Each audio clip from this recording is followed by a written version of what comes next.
हा जो एकमेकांना चिटकून काढलेला श्वान पक्षी आहे, हा तुला पण काढणं खूप कठीण वाटतंय का? तर नाही अगं, खूप सोपं आहे. चल बघूया कसं काढायचं.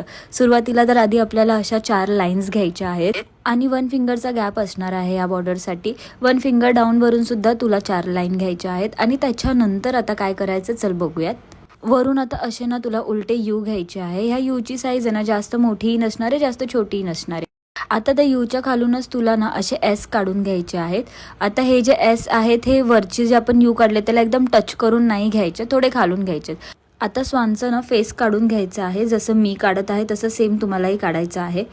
त्याच्यानंतर तुम्हाला चोचही काढून घ्यायची आहे. फक्त चोच जी आहे ना ती स्वानच्या अशी पोटाला टच झाली पाहिजे. आता जो वरचा भाग तुम्हाला गॅप दिसतो आहे तो आपल्याला फील करून घ्यायचा आहे. चोच आणि मान ह्याच्यामध्ये सुद्धा जो भाग आहे तो सुद्धा आपल्याला असा फील करून घ्यायचा आहे.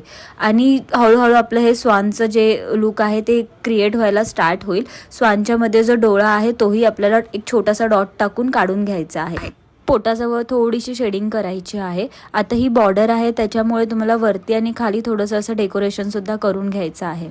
जर तुम्हाला पण असंच मेहंदीमध्ये करिअर करायचं आहे किंवा अशा छान छान डिझाईन्स काढायला शिकायचं आहे तर माझी लवकरच 22 जूनपासून मेहंदी मास्टर क्लासची बॅच चालू होत आहे. लवकरात लवकर तुमची सीट बुक करा, रजिस्ट्रेशन करा. चला मग आता भेटू पुढच्या व्हिडिओमध्ये. तोपर्यंत बाय.